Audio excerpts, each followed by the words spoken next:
On February 22nd, Jose Ibarra put on a black hat, a hoodie-style jacket, and some black kitchen-style disposable gloves, and he went hunting for females on the University of Georgia's campus. And in his hunt, he encountered 22-year-old Laken Riley on her morning jog.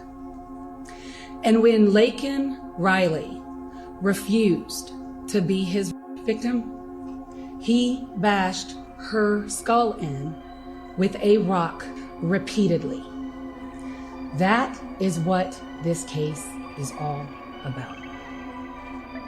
The evidence will show that Laken fought.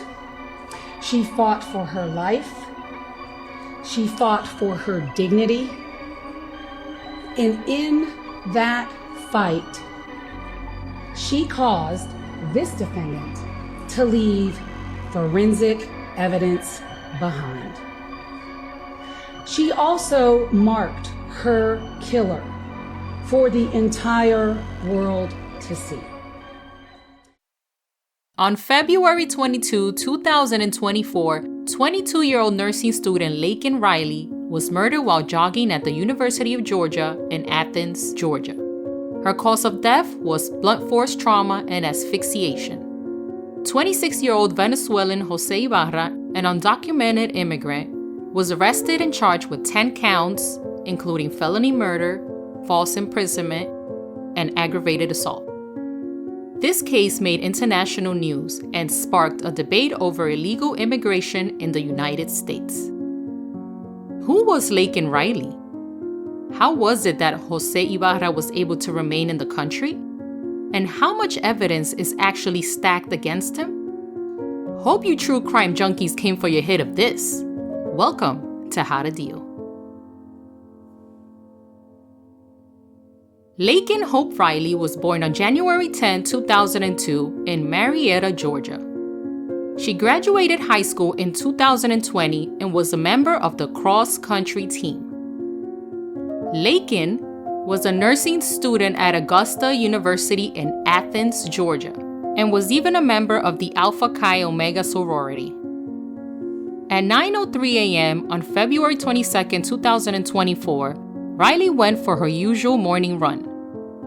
Surveillance video shows her jogging by Milledge Avenue Extension before heading east into a trail into the woods.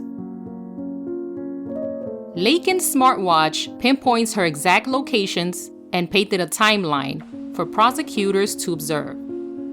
She activates the SOS emergency function on her phone to call 911. Minutes later, her body moves 65 feet further into the woods, and then her heart stops at 9:28 a.m. At 11:36 a.m., Laken's friends can be seen searching for Laken in the same trail, concerned that their friend never made it back. At 12:07, they call 911 to report Laken's disappearance to the police. Hi, we're calling because our roommate went out for a run at 9. She usually runs like to Lake Herrick behind grad housing, and we haven't heard from her. And we all just got like service back, so we don't think it has anything to do with the outage. We went to go look to where her last location was, and all we found was an AirPod. Do you know if she has class or anything at this point? She has a class at 1, so that's it's her nursing. She's at Augusta Nursing School, and she does not miss class. At 12:38, her body was discovered by UGA police in Oconee Forest Park behind Lake Herrick. Ma'am. Oh! I need EMS immediately to the location where the phone pings. She's down, she's not breathing. Potentially been attacked.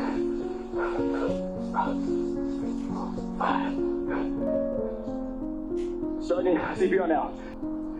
1, 2, 3, 4, 5, 6, 7, 8, 9, 10, 11, 12, 13, 14, 15, 16, 17, 18, 19, 20, 21, 22, 23, 24, 25, 26, 27, 28, 29, 30.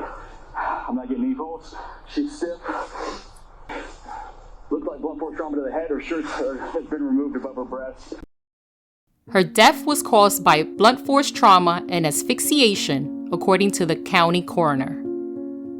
There had not been a murder on the university's campus since 1983.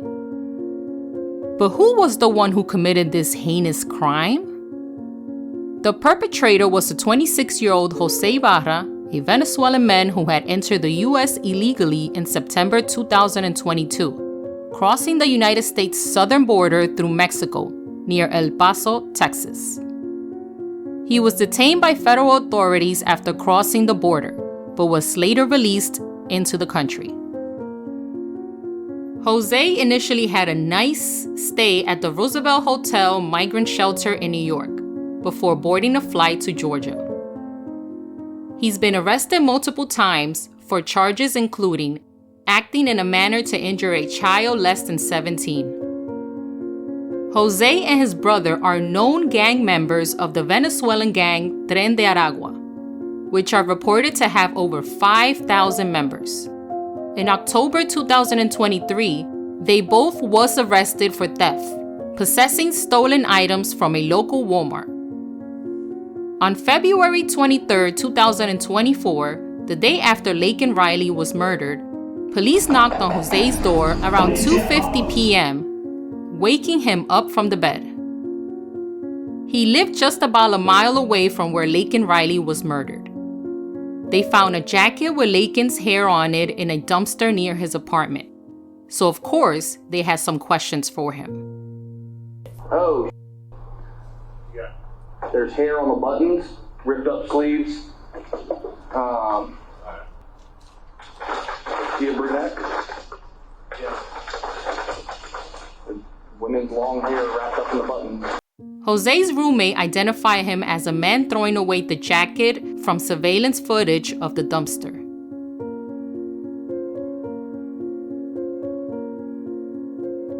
Inspecting his body, they see scratch marks on his hands, arms, and neck. The officer on the scene identified them as defensive scratches, so they arrest him on a murder charge and take him in for further investigating. He remained quiet throughout his whole arrest. Jose Ibarra was denied bail and was indicted with 10 charges.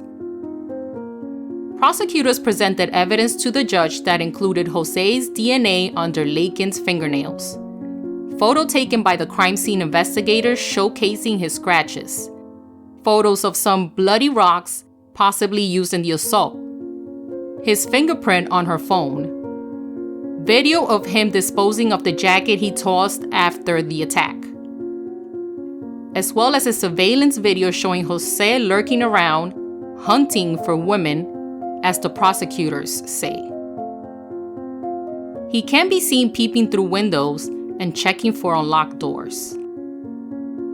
It also shows him by the same bus stop that Laken can be seen jogging by later on that morning. Jose pleaded not guilty, with his defense attorney pledging that the evidence against him was circumstantial. So it's the evidence that we have to talk about. And the evidence in this case is very good that Laken Riley was murdered. The evidence that Jose Ibarra killed Laken Riley is circumstantial. The evidence that anyone had any intent or certainly committed any sexual assault is speculation.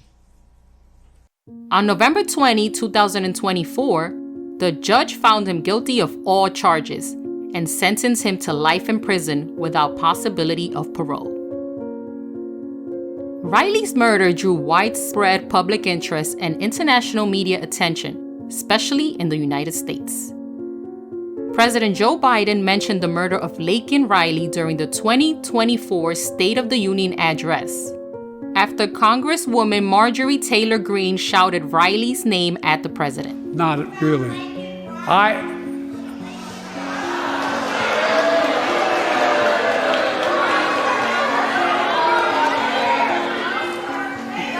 Laken Riley, an innocent young woman who was killed by an illegal.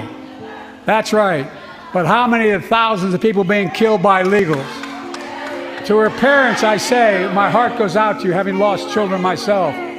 I understand. But look, if we change the dynamic at the border, people pay these smugglers $8,000 to get across the border because they know if they get by and let into the country, it's 6 to 8 years before they have a hearing.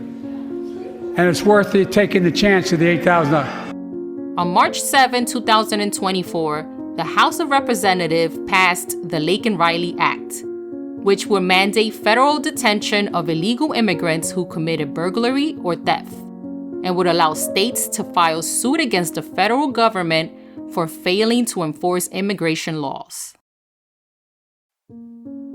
If you enjoy this content, please subscribe to the page, like the video, and share it with fellow true crime enthusiasts like yourself.